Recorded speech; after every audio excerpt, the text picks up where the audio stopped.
ఉపాధ్యాయుల సమస్యల పరిష్కారం కేవలం పీఆర్టీయూకి సాధ్యమవుతుందని జిల్లా పీఆర్టీయూ అధ్యక్షుడు ముస్కు తిరుపతి రెడ్డి పేర్కొన్నారు.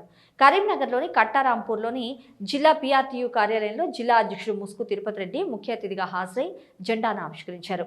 ప్రోగ్రెసివ్ టీచర్స్ యూనియన్ ఆధ్వర్యంలో ఈ మేరకు ఈ కార్యక్రమం జరిగింది. పీఆర్టీయూ జిందాబాద్ అంటూ ఈ మేరకు అక్కడ పెద్దపెట్టిన నినాదాలు చేశారు. అనంతరం పలువురు విశ్రాంత ఉపాధ్యాయులను శాలువాలతో సత్కరించారు. అనంతరం స్వీట్లు పంపిణీ చేశారు. 1971లో పీఆర్టీయూ ఆవిర్భావం చెందిందని, వ్యవస్థాపకుడు సామ యాదగిరి పుట్టినరోజున ఆవిర్భావ వేడుకలు జరుపుకుంటామని ముస్కు తిరుపతి రెడ్డి పేర్కొన్నారు.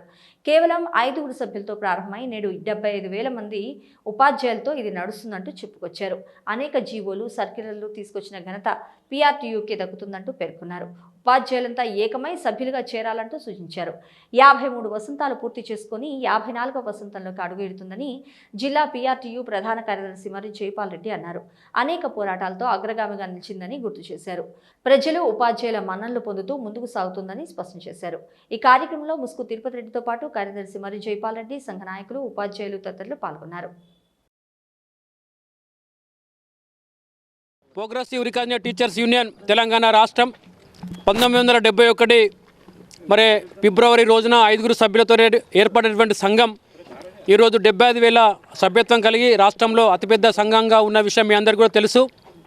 ఒకప్పుడు మరే పంచాయతీరాజ్ ఉపాధ్యాయులకు, ప్రభుత్వ ఉపాధ్యాయులకు వివక్షత చాలా తేడా ఉండే. మరి ఒక అటెండర్కు పండగపు పుట్టాలన్నా, మరి ఒక టీచర్కు పండగపు పుట్టాలన్నా ఒక గవర్నమెంట్ అటెండర్ షూరిటీ పెట్టవలసిన రోజుల నుంచి ఈరోజు అనేక వందలాది జీవోలు, సర్కులర్లు ఇప్పించినటువంటి సంఘం పీఆర్టీ సంఘం. ఈరోజు అనుభవిస్తున్నటువంటి అన్ని సౌకర్యాలు కూడా పీఆర్టీయూ గత ప్రభుత్వాల నుండి సాధించినటువంటి విజయాలే అన్నీ కూడా. 5తో మొదలైన సంఘం ఇప్పుడు దాదాపు 75,000 పైచీలకు సభ్యత్వంతో రాష్ట్రంలో అగ్రగామిగా ఉంది. అదేవిధంగా అనేక సమస్యలను సాధిస్తూ ప్రజల, ఉపాధ్యాయుల మన్ననలు చూరగొంటూ ఈ స్థాయిలో కృషి చేసిన రాష్ట్ర బాధ్యులకు అందరికీ కూడా జిల్లా శాఖ పక్షాన నమస్సుమాంజలు తెలియజేస్తున్నాం. అదేవిధంగా రానున్న రోజుల్లో ఇలాగే సంఘం రాష్ట్రంలోనే అగ్రగామిగా ఉంటూ ప్రతి సమస్యను సాధిస్తూ ఉపాధ్యాయుల మన్ననలు చొరగొంటుందని చెప్పి మేము ఆశిస్తున్నాం.